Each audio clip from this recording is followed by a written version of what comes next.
My name is Sophia Miller, and this is the story of how the man I loved broke me into pieces and how I turned every scar into strength. When I got married, I thought my life was a dream. Ethan, my husband, was everything I ever wanted. Charming, successful, confident. The way he looked at me on our wedding day made me believe I was the most beautiful woman in the world. But dreams don't last forever. A few months after our wedding, things began to change. It started with small comments. Maybe you should wear makeup more often. Or, you've gained a little weight, haven't you? At first, I laughed. I thought he was joking. But the jokes became habits, and the habits became insults. I started to look at myself in the mirror and wonder, was I really not beautiful anymore? He began coming home late.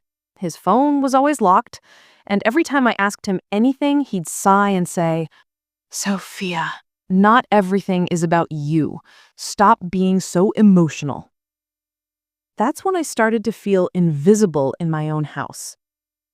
One evening, I had cooked his favorite dinner. I wore the red dress he once said made me look like fire. But when he walked in, he didn't even look at me. He just stared at his phone and said, "Please don't try so hard, Sophia. It doesn't change anything." That night, I cried until I couldn't breathe. I didn't understand what I had done wrong. How could love disappear so quickly? Weeks passed. The silence between us grew louder. He started spending weekends on business trips.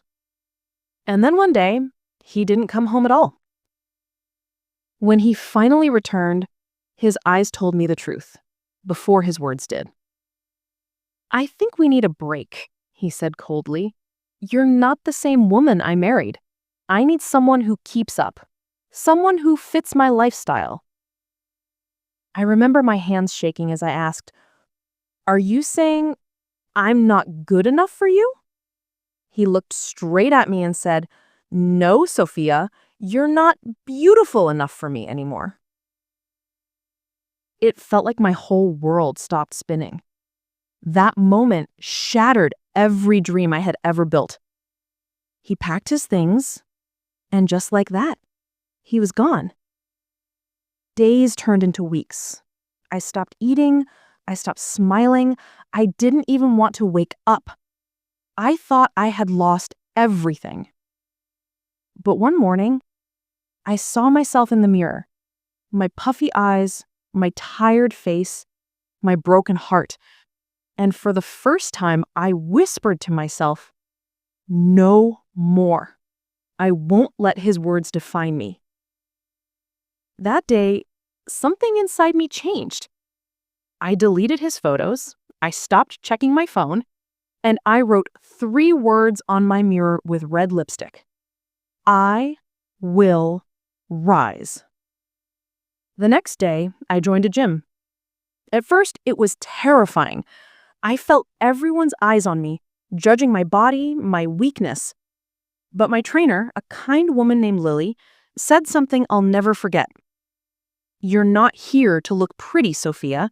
You're here to become powerful." Those words became my fuel. Every drop of sweat felt like I was burning away the pain.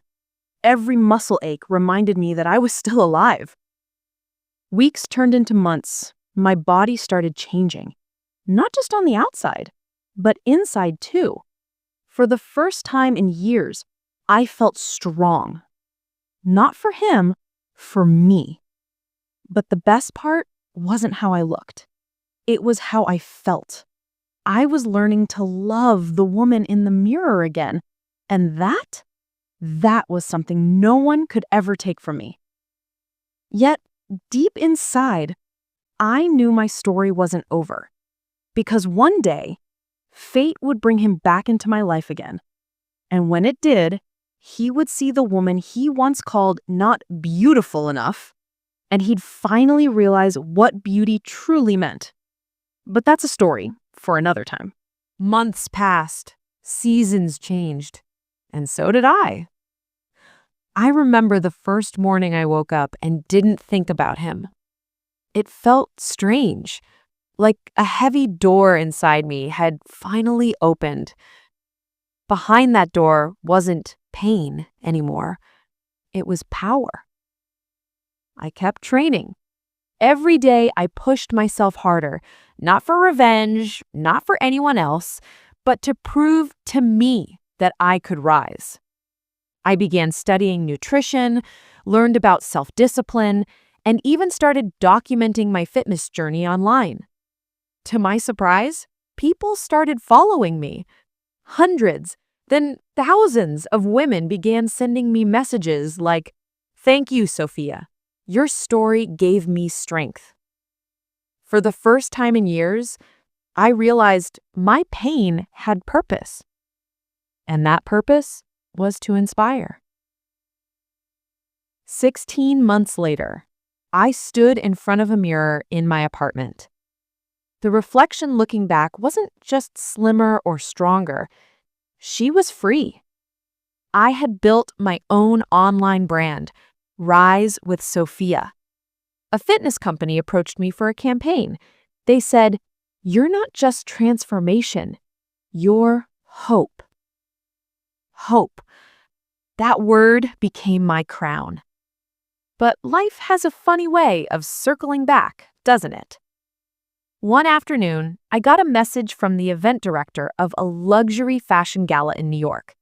They wanted me as the main speaker, a symbol of self-empowerment and body positivity. I couldn't believe it. My name, my story, my scars, everything I once hid had become my strength. The day of the event came. I wore a long silver gown that shimmered under the lights. My hair was tied back, my head high, my heart calm. As I walked onto the stage, camera flashes blinded me. But then I saw him, Ethan.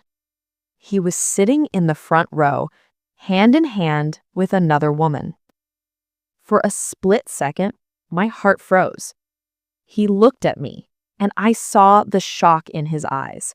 He recognized me instantly, even though he could hardly believe it was me.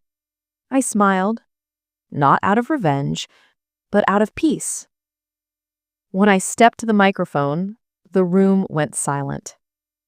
I began my speech. I once believed I wasn't enough, because someone I loved told me so. He said I wasn't beautiful enough, strong enough, or worthy enough to stand beside him.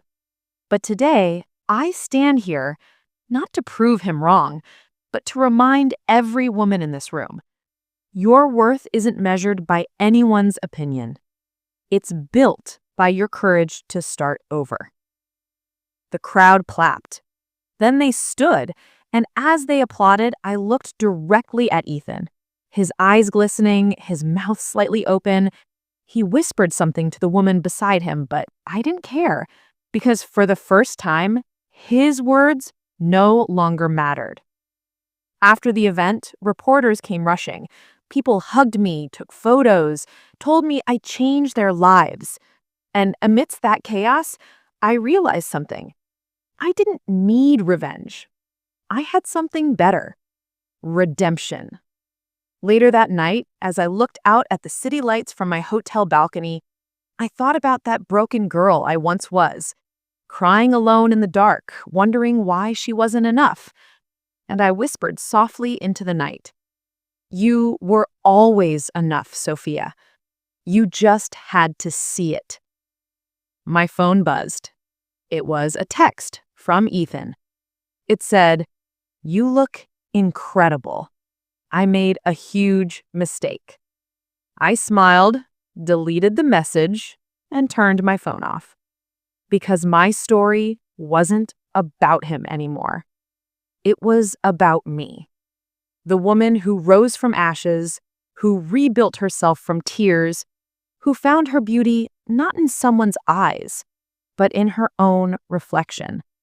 And that night, for the first time in years, I slept peacefully, knowing I had finally won, not over him, but over the old version of me.